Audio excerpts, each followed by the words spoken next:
पोलिसात दिलेला तक्रारी अर्ज मागे घेतो नाहीतर तुम्हाला जेलमध्ये घालतो अशी धमकी देऊन 10 लाख रुपयाची मागणी करत त्रास देऊन आत्महत्येस जबाबदार असल्याप्रकरणी सोलापुरातील 7 जणांवर विजापूर नाका पोलीस ठाण्यात गुन्हा दाखल झाला आहे। मिनाज मुजम्मिल नाईकवाडी वय वर्ष 32 राहणार ब्रह्मदेव नगर होडगी रोड सोलापूर यांनी विजापूर नाका पोलीस ठाण्यात दिलेल्या तक्रारीनुसार निलोफर असलम नाईकवाडी, जाकीर शेख, मुजाहिद शेख, शाहनवाज, नुरुद्दीन मुल्ला, निलोफरचे आजोबा शफी, निलोफरची आई सर्व राहणार सिद्धेश्वर नगर भाग 5 नई जिंदगी सोलापूर यांच्यावर भादवी कलम 306, 506, 34 प्रमाणे गुन्हे दाखल झाले आहेत। यातील तक्रारदार निलोफर असलम नाईकवाडी यांनी फिर्यादी मिनाज मुजम्मिल नाईकवाडी, त्यांचे पती, ननंद व इतर लोकांविरुद्ध खोटी तक्रार दिली होती। यातील सर्व आरोपींनी फिर्यादी मिनाज नाईकवाडी यांच्या पतीकडे 10 लाख रुपयाची मागणी केली। 10 लाख रुपये द्या नाहीतर तुम्हाला जेलमध्ये घालतो अशी धमकी देत त्रास दिला। त्या त्रासाला कंटाळून फिर्यादीचे पती मुजम्मिल नाईकवाडी यांनी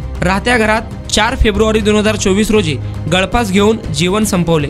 या आत्महत्येस जबाबदार धरून निलोफर नाईकवाडी, जाकीर शेख, मुजाहिद शेख, शाहनवाज, नुरुद्दीन मुल्ला अशा 7 लोकांवर विजापूर नाका पोलीस ठाण्यात गुन्हा दाखल झाला आहे। अधिक तपास विजापूर नाका पोलीस स्टेशनचे सहाय्यक पोलीस निरीक्षक नामदे हे करत आहे।